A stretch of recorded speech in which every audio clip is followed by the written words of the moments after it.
ମୁଁ ଏକ ବିନ୍ଦୁ ସିନ୍ଧୁ ସପନ ଦେଖିଛି, ମୁଁ ଏକ ବିନ୍ଦୁ ହିନ୍ଦୁ ସାଗର ତରଙ୍ଗ ତୋଳି ହାତ ଠାରି ମତେ ଡାକୁଛି, ମୁଁ ଏକ ବିନ୍ଦୁ।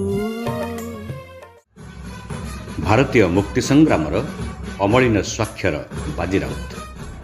12 ବର୍ଷର ବାଳୁତ ପ୍ରଜାମଣ୍ଡଳ ଆନ୍ଦୋଳନରେ ବାନର ସେନା ସେ ରାତିରେ ଡଙ୍ଗାଘାଟ ଜଗିବାକୁ ବଜ୍ର ଶପଥ ନେଲେ। ଇଂରେଜମାନଙ୍କୁ ନିଜ ଗାଁ ନୀଳକଣ୍ଠପୁରକୁ ପୁରାଇ ଦେଲେନି। କି ଦୁର୍ବାର ପ୍ରତିଜ୍ଞା! ଦେଶ ପାଇଁ ଆଗଭର ଅମର ଶହୀଦ ବାଜି ରାଉତଙ୍କ ଉଦ୍ଦେଶ୍ୟରେ ଆବେଗଭରା କଣ୍ଠରେ କବି ସଚି ରାଉତରାୟ କହି ଉଠିଥିଲେ, ନୁହେଁ ବନ୍ଧୁ ନୁହେଁ ଏହା ଚିତା, ଏ ଦେଶ ତିମିର ତଳେ, ଏ ଅଲିଭା ମୁକତି ସଳିତା। ସତରେ ସେ ଅମଳିନ ଚିତା, ସେ ଅମଳିନ ଦୀପଶିଖା।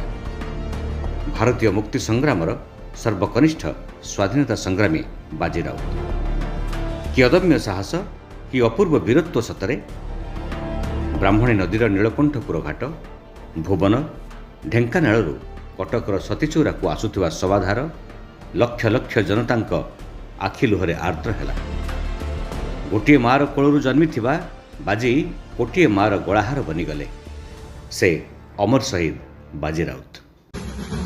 ଓଡ଼ିଶାରେ ପାଇକ ବିଦ୍ରୋହର କର୍ଣ୍ଣଧାର ବକ୍ସି ଜଗବନ୍ଧୁ।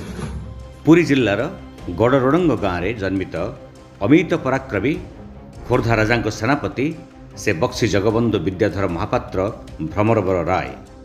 ସମ୍ଭ୍ରାନ୍ତ ଖଣ୍ଡାୟତ ବଂଶଜ ସ୍ୱାଧୀନଚେତା ଜଗବନ୍ଧୁ ବିଦ୍ୟାଧର ବ୍ରିଟିଶ ସରକାରଙ୍କ ଜମିଦାରୀ ଲୋପ ଏବଂ ଲୁଣ ଉପରେ କର ବୃଦ୍ଧିକୁ ବିରୋଧ କଲେ।